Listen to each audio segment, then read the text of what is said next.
Hey, this is Mad Movie Mark of the Mad Movie Mark Movie Review. Thank you for joining me as I review the 2020 drama Freeland. He thinks it's good.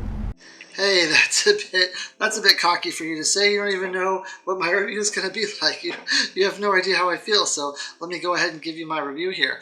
I thought Freeland was a pretty good movie. The acting performance from Krisha Fairchild, who plays Devi, I thought was phenomenal. I thought she was what made this movie as good as it was. Aside from her acting, the movie for me didn't really do anything new. It didn't introduce any new ideas, new themes, new topics. It wasn't all that interesting to me, and the ending was a little bit weird, I would say. It's not an ending that you would expect, and that's not in a good way, I would say.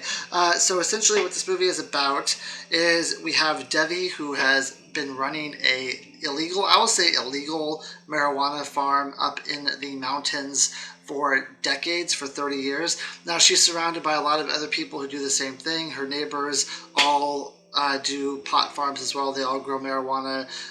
Only hers are special. Hers are better quality than most people. She has this really good distribution system. She has a great group of people who work for her who really know what they're doing.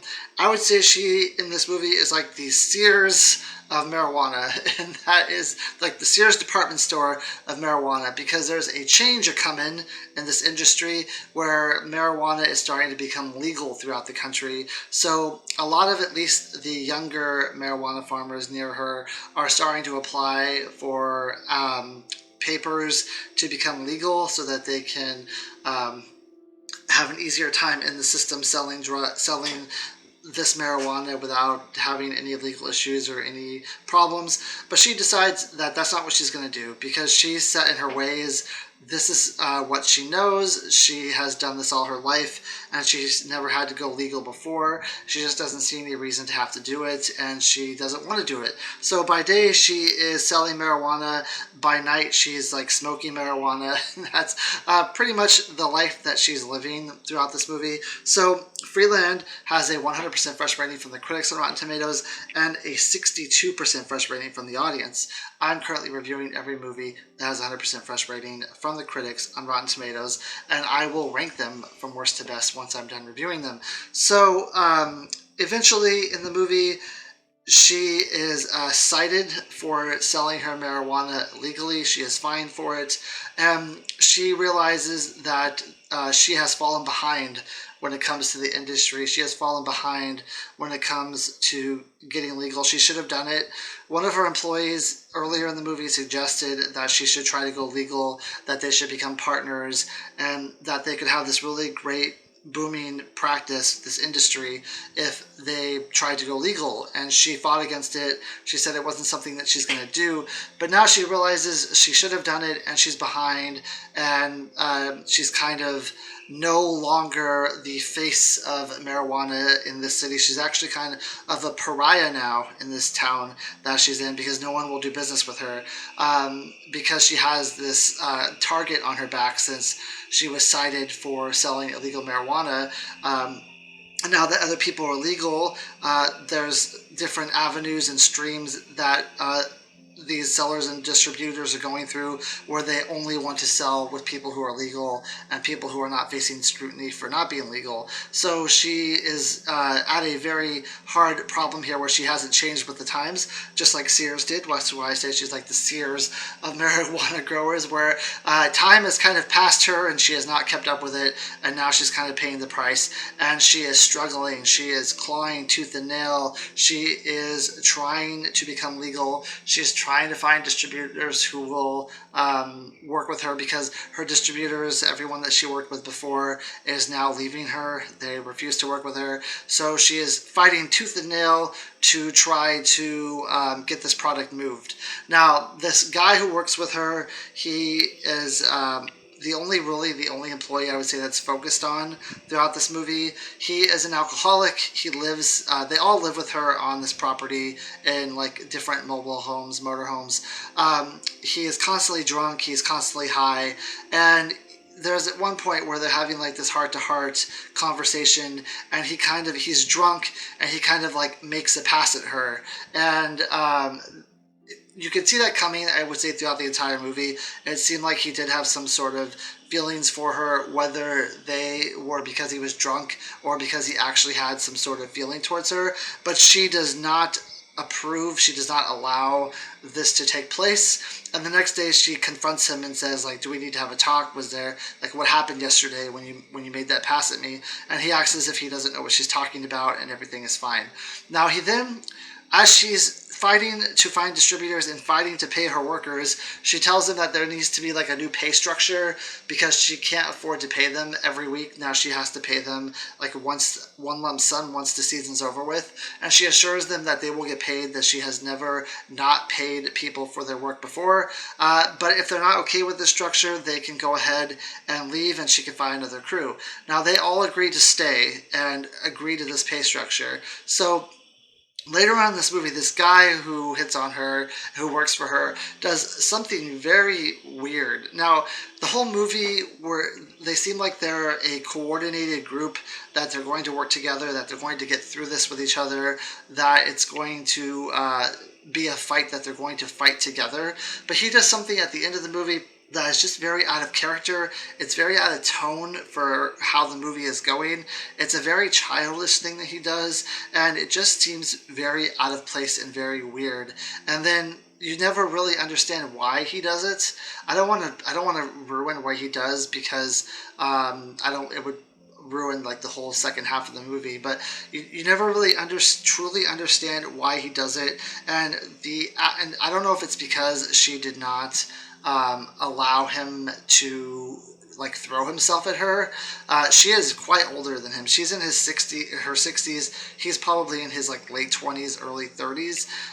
Maybe it's because she did not allow for his advancements. I really don't know. But it's an immature thing that he does. It's in any workplace, it would have cost you your job for what he did, and it did ultimately cost him his job. But she kind of flew off the handle and handled it poorly because of all the stress and just all the stress that was piling up on her.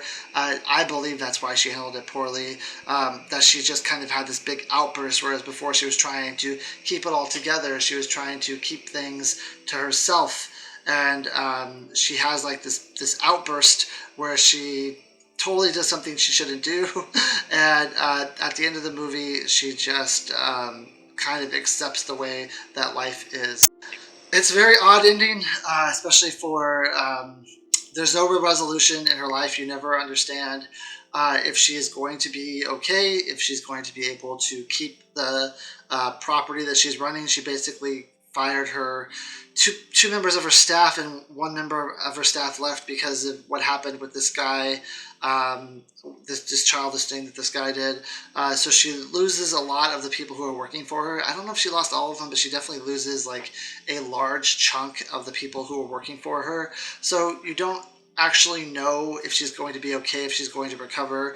My assumption is that she does not recover. She had I couldn't tell if this was her ex-husband that was like also had a pot farm, and he decided to sell because he didn't want to go legal. But it's either her ex-husband or it's someone that she was very close to when she was younger, and they had some sort of fling together.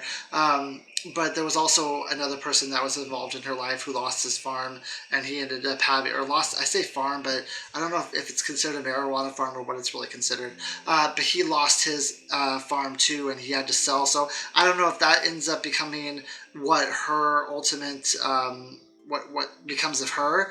I think this movie is definitely trying to say that if you don't move with the times, if you refuse to better yourself, if you refuse to go out there and try, that you could end up like Sears, where you end up, if you can't move with the times, then you're going to end up being something that doesn't matter anymore, which is basically what she became. And from a business standpoint, it wasn't the best idea what she did. But I mean, there's a lot of people out there who have this same mentality that I've been doing this my whole life. This is how I've been doing it. I'm not going to change for anyone. I don't have to change for anyone. I'm going to make this work. I'm going to make this happen. And other people can change if they want, but it's not something that I have to do because I'm so well off. I'm so very much set in what I'm doing to where it's not going to be detrimental to me if I don't change. I think that she had this mentality, and I think that that is ended up to her collapse. Also, the fact that this guy and her staff was the way he was. I don't know if there were, besides when he hit on her, I don't know if there were any red flags that would show that he was going to do what he was going to do, because it really was a shock at the end of the movie. It really seemed like it came out of nowhere, and it was like for no reason except they needed some sort of conflict between two people at the end of the movie. It wasn't enough that there was a conflict between Devi and society, between Devi and herself, between Devi and this profession that was working for 30 years but no longer is working. It wasn't enough that there was those kind of conflicts in this movie. They decided that for some reason there had to be this conflict between two people that they had to pigeonhole in the movie, which didn't make any sense, and to me just was completely ridiculous at the end of the movie. And I really disliked where they went with that story. I felt like she was going through enough, that she was suffering enough, that she didn't need this guy to do what he did, and really for no reason. But I thought that she did a really good job. The other actors were just okay. Wasn't a huge fan of the writing. The cinematography was beautiful. There's some really picturesque scenes in this movie in the mountains. I thought it was absolutely gorgeous. And I'll just say that when you're in business, you have to learn to change with the times. You have to learn to be able to pivot. You have to be able to grow as a business, grow as a company. And if you can't do that, then you're not going to survive. And that ended up what happened to her. She never had to do any growth. She never had to do any pivoting, and she just fell behind, and she went from the top person in her area to the very bottom of the heap, which was absolutely tragic. I personally think, I mean, I don't know if I should get into my personal opinions on legalizing marijuana. I mean, clearly the marijuana has not changed that drastically over the years. Sure, drugs get stronger as time goes on, but my opinion is that states just legalize it so they can make money. And I don't think she should have been penalized for not legalizing. I really don't understand, because the state wasn't getting their cut, so they had to penalize her for not being legal. But whatever. I give the movie a 7.5 out of 5. I hope you join me for my next review, which is going to be a movie about skiing. I think this is the first skiing movie I've ever seen before, and that is called Slalom. Thank you. I hope you have a great day.